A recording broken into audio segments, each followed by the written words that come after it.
Here we go. Let's see if it's working.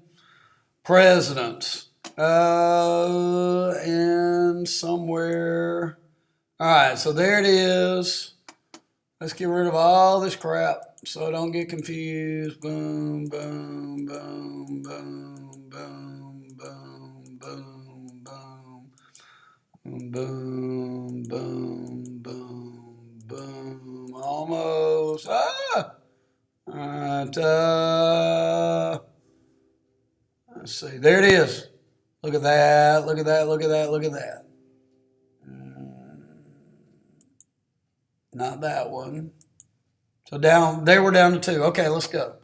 All right. So the review sheet A is talking about Federalist 70 in Hamilton. All right. So go over here. There it is. So remember, he's arguing for an energetic executive. You need somebody in emergency. History said it doesn't work to have a committee. You'd have the two consuls in Rome. They always got in a fuss with each other. They had big egos. They didn't want to cooperate. There's no accountability if something goes wrong. So what do you say? You need one who can be energetic. He's going to get paid so that he won't get paid off. And, you'll know who to blame if somebody goes wrong. All right, that's the basic argument of Federalist 70. Okay, so then you got the roles. So remember, there's Bush and the chief of state. That's the ceremonial thing, throwing out the first pitch. All right, representative of the nation. All right, you want to know the names of these things. So you set a good example. Reagan did a good job.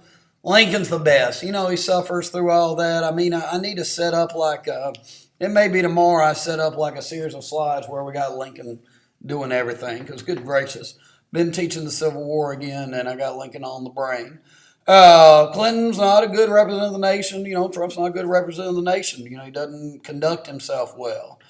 Okay, there's that. There's that. So Obama was good at it. Okay, party chief. There's where Obama was really bad at it. Remember, we said that never has anyone done so bad as Democrats did under Obama. Roosevelt, awfully successful. All right. All right. So then the governing roles, he's sending troops in the battle. That's commander-in-chief. Okay. Generally speaking, that's not war. It hadn't been a war since World War II. War declared by Congress. All right, chief diplomat, that's where he's dealing with other countries. All right, so, all the Trump controversies come out of his role as chief diplomat, the impeachment controversies in the Ukraine. Okay, there's examples of Roosevelt not doing so well at Yalta, Reagan and Carter doing well at the INF Treaty and Camp David. All right, chief legislator, hey, it comes down to Roosevelt and Johnson. Those are the top two. Congress has the power to make laws, but he can propose laws. Chief executive, that's when he's carrying out the laws. All right.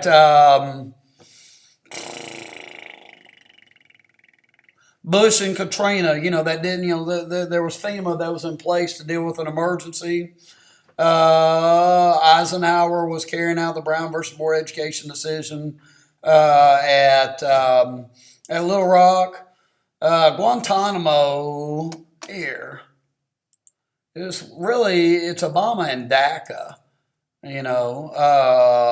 That's a decision by him not to enforce the law real strictly. So that's where he's being chief executive. All right. Boom, boom, boom. That it? Okay, so then you're looking at the constitutional powers. So in appoint, that's in the Constitution. That's kind of a chief executive power. All those people he appoints. They almost all get confirmed. 1,000 of the 3,000 require Senate approval. His legislative power, chief executive. So in the State of the Union, he proposes a bunch of laws. Congress has power to make laws, but he can veto bills. That requires 2/3 of each house to override it. Pocket veto comes down to whether or not Congress is still in session after 10 days. All right. He's got the power to make treaties with the advice and consent of 2/3 of the Senate. So he can't do it by himself. He can make an executive agreement. Executive orders to get around the need to make a law. Executive agreement to get around the Senate on, dealing with another country. Remember Wilson had a stroke because he couldn't get the Senate to ratify the Treaty of Versailles. Okay, he's got the power to pardon. Next week, President Trump will pardon a turkey. President Lincoln created Thanksgiving. 1863, first Thanksgiving was a few days after the Gettysburg Address. President Lincoln pardoned a turkey and named him Jack. Chief Executive, that's in the Constitution. The President takes care that the laws be faithfully executed. Okay, amnesty is pardoning a whole lot of people. Reagan gave amnesty to 5 million immigrants, 5 million undocumented immigrants. Carter pardoned draft dodgers after Vietnam. Andrew Johnson pardoned Confederates who had committed treason and left the country.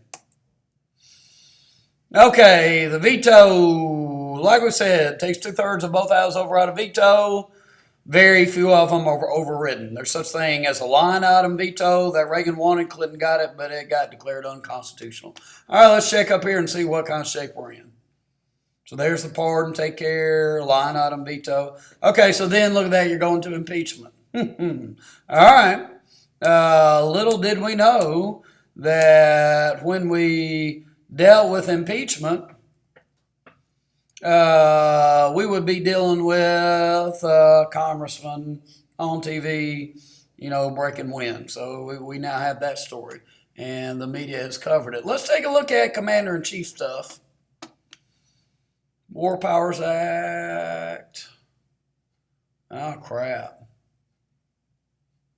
There it is, War Powers, up top. All right, I knew I had it. Okay, so he's the Commander-in-Chief. We hadn't gone to war in a long time. So Congress tried to cut into the president's war powers after Vietnam. Johnson had gotten too much power as a result of the Tonkin Gulf Resolution. Pentagon papers showed he'd been lying about stuff. So War Powers Resolution is the purpose of it was to weaken the president, strengthen Congress.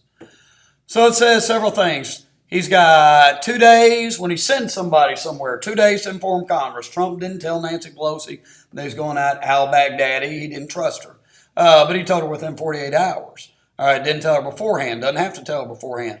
60 days to get congressional approval. If they don't approve, if they say get him out, he's got 30 days to get him out. It's never been used, so we don't know if it's constitutional or not. We don't know if it violates his commander-in-chief duties. All right. Okay, so here comes impeachment.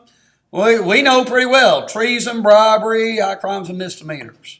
We figured out that this phrase is redundant.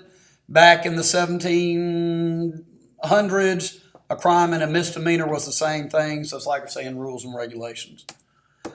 Okay, House impeaches with a majority vote. Hamilton predicted, and I'm saying that this impeachment inquiry is very partisan, so I'm predicting that, in fact, President Trump does get impeached at the end of this thing. All right, so then the Senate has a trial. Poll numbers don't seem to be shifting. The witnesses don't seem to be changing much, so I'm predicting that there's not a 2/3 majority. Still predicting that there's not a 2/3 majority to convict the president, so he will remain as president of the United States at the end of this process. The people being convicted are all judges. That's the only way you get rid of a judge. They've got life terms. All right. So then you got the specific ones, and we looked, kind of did comparisons. He violated the Tenure of Office Act, which Congress had passed. He can't fire cabinet members. He got impeached. And he came within a vote of being convicted. So like the comparison of Trump on that one more to do with Johnson's temperament than the specifics of the case. Okay, Clinton impeachment, it's a sex scandal. He lied about it. Obstruction of justice. There's the charge. They could have done censure. Most of y'all argued that Trump needs censure, not impeachment. 55%, that was enough to impeach, but nowhere close to the 67 votes in the Senate that were needed to convict. the thing that's like this is kind of like today, kind of the partisan nature of it. The parties have kind of switched sides this time around from the 90s. Okay, and then Nixon. So the similarity is to the accused crime here. He's trying to dig up dirt on political opponents. In the case of Watergate, by breaking into that hotel. All right, and it was the cover-up where he got in trouble. So obstruction of justice, abuse of power, failure to respond to a subpoena. We don't know what the specific charges against Trump may be. Could be one or two or maybe even all three of these things.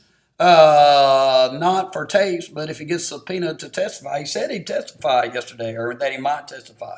All right, so, the charges, like the nature of the event and then the charges themselves seem to be the closest similarity to current events here. All right, so he resigned because he was going to get convicted. All right, so that's that. Then we're kind of working our way down. I think we did that. Let's see. See what we got. Impeach. Okay, so that's what we did. We went down to those assessments of the presidency. So that's down a little bit.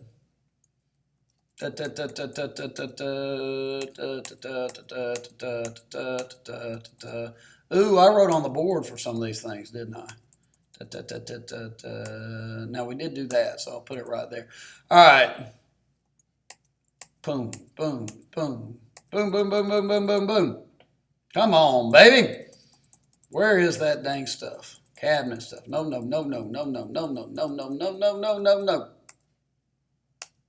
Getting close.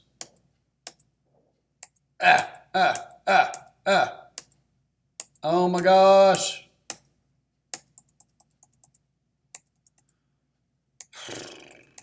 There it is. All right, so Neustadt has the power to persuade. So they've all got the same constitutional power. The real power is the power to persuade. Only the president has his own unique point of view. So he's got to persuade the folks in Washington, D.C., the party leaders, and the public. Okay. Presidential character. Active positive is the best for him. He works hard and he likes the job. That's Roosevelt. Active negative is the worst. That's Nixon and Johnson. Also, he says you want to predict how they're going to perform as president. Look at their past successes. All right. Problems with the thing is active negative would probably also apply to Lincoln. Also, hey, active positive. It's kind of a bias in favor of the Democrats because Democrats like to do a lot, right?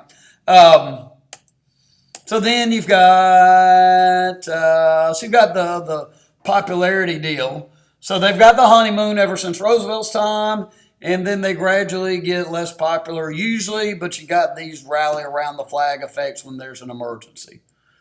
Okay, so then last you got the two presidencies, foreign and domestic policy, and he says foreign policy is easier. And the reason foreign policy is easier is because he doesn't have to deal with Congress. He gets to do what he wants. We have our Bushama picture. Both of them had foreign policy struggles. I mean, Johnson's the counterexample. He really did well in domestic policy, and Vietnam killed him. Hard to tell on Trump. Mixed bag. He's got that al-Baghdadi success, but then, the Ukraine impeachment stuff. All right, let's see what we got. All right, so then you move your way up. All right, so let's just move our way up. What are we looking for? OMB and the CBO. Boom, boom, boom, boom. OMB.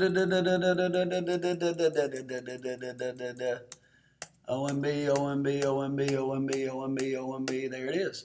All right, so the OMB gives the president advice about the budget, tends to be optimistic, says it's not really going to cost that much. The CBO gives advice to Congress, Congressional Budget Office, and they're much more pessimistic. All right, the president can impound funds. So, the question on Trump, was he impounding funds? The Congress had appropriated the funds. So then he threatens not to spend them. They got the money. The articles coming out right now are saying, yeah, but he only gave them the money after he got caught trying not to give them the money. Does that matter? Makes it a little more complicated. We're still, the arguments are still being made. Okay, but it's impoundment. Impoundment Act said he's got to spend the money that Congress appropriates. Okay. So he wants to get around Congress. Signing statement says he's not going to enforce part of the law. Executive agreement, we said, it only lasts as long as he's the president. So it's not as strong as a treaty, but you get around the Senate by doing an agreement rather than a treaty. All right, the president can withhold national security, but he can't keep secrets just to keep himself out of trouble, which is what the Supreme Court ruled that Nixon was doing in Watergate in the court case U.S. versus Nixon. Executive orders. Let's get around Congress. There's been some big-time executive orders. DACA, affirmative action, integrating the military, Emancipation Proclamation, the most famous, important one. Okay. He's got these folks who work for him on the staff. They don't need Senate confirmation, so they're people. It's kind of a understood spoil system. It's people he can trust. Most important person is Chief of Staff. We saw Rahm Emanuel on the Obama's deal video. National Security Advisor helps him with, coordinating security issues, and the press secretary. Sean Spicer, the guy on Dancing with the Stars, just got voted off. Okay, Republicans tend to be more hierarchical with it. Democrats tend to be more collegial, more egalitarian. Roosevelt and Johnson would give people similar assignments and let them compete with each other.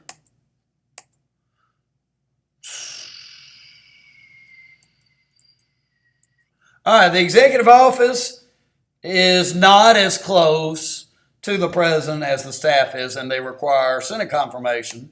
So then the First Lady. First Lady, they all have their own, they got their own staffs. They generally, the most famous one is Eleanor Roosevelt.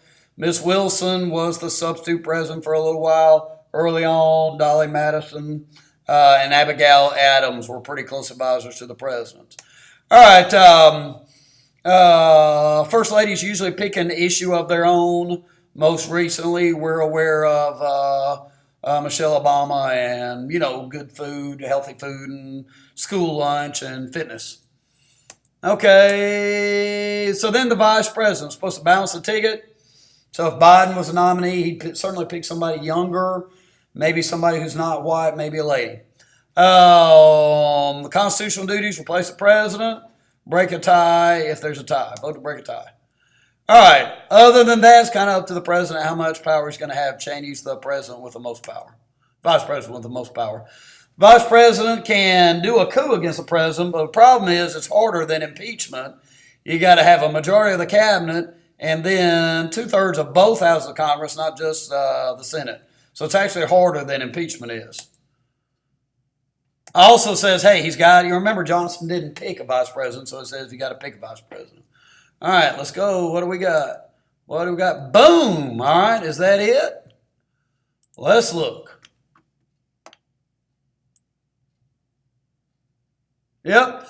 All right, so hey, let's go over. Oh, look at it. I got rid of it. Come on, where is it? All right, and the media's way down there somewhere in that second one. All right, so hey, let's give it some time to come up and look at it. So the history of the media. So the history is, first it was partisan during the founding period. Then it was cheap during the Jackson era, the penny press. Then you had the yellow press, sensationalizing everything, causing the Spanish-American War. Then you got the muckrakers, these folks who are, reformers. They're shining a light on stuff. So the watchdog role comes out of that. Then from the 50s to the 70s, they tried real hard to be objective. All the news that fit to print. Cronkite was the most trusted man in America. But in recent years, we know bias has reasserted itself. Oh, that's the wrong one. There it is. All right. Now the question is, what number is it? It's way down there. I think it's above the courts. Above courts. Above courts. Below Congress. So that's tough to find. Maybe it's below courts. Below courts. Below courts. I mean, that thing's so hard to find. All right. So if I can't find it, gosh. There it is. Look at there. Boom, baby. All right. And there's partisanship. So there it is. The roles. So there's the history. All right. Like we said. And then more recently, they tried to be unbiased. So then what we look at is the roles. So the watchdog. Like coming from the muckrakers, they tell us what's going on that's bad. Really, the grand poobah of these folks are the folks who broke the Watergate story, Woodward and Bernstein. All right, the gatekeeper tells us what to think about. So we're not thinking about very important events in other countries. We're thinking about farting, the congressman who farted. He doesn't change it. The media doesn't change our opinion on farts, but it does tell us that, in fact, a congressman farted. We all know that happened, all right, because they tell us what to think about. And then finally, horse race coverage. Hey, Buttigieg on the rise. His poll numbers are up. Also, hey, impeachment not really hurting Trump's poll numbers. Okay, so, I can't tell you, and it's my fault as much. I mean, the media's covering the stuff, but, the articles on who's winning, who's losing, much more easier to digest than exactly what witness said what about impeachment. Impeachment, the hearings ratings are not high. All right, so there's the three roles. All right, so then there's the bias, and yeah, they're liberal. They're liberal. Okay, so then Fox is conservative, that. Talk radio is conservative. And then the internet's really, really, it's the tribal politics, and there's no editor, so you get more clicks and more thumbs up if you say over-the-top nasty stuff. So the lack of an editor is kind of a problem there on the internet. I did not look up TikTok, and I have no intents of doing so. Okay, so the limits on it. We've already got our opinion, so they don't change our mind. They tell us what to think about, but not what to think. We pick, left to our own devices, we pick news services that agree with us. Even when we read the same thing, we just focus on what we agree with. All right, biases towards sensational stuff, sex scandals, farting, and so that makes us more cynical. Hey, this guy, I'm not going to say the word again, but it's just kind of fun. All right, the FCC won't let Eminem be because he cusses too much. So today the FCC focuses on decency, not equal time, so stations don't give equal time. They're partisan. Focus on equal time back from the 50s to the 70s. All right, anything else? TV's number one source. Hard to say something real briefly on TV. People still listen to radio. NPR is funded by the government, so it doesn't have to compete. That's the last thing we had, wasn't it? Yep. So that's interesting. Hey, I'll bring that in tomorrow. We'll talk about that. So newspapers are in trouble. They're really having a hard time. I don't take a newspaper. My parents took a newspaper. My folks have just moved to Calhoun. They still take a newspaper. I go straight to Real Clear Politics. So all that's kind of interesting. So I'll talk about that first thing when you come in. Okay, let's see how it does.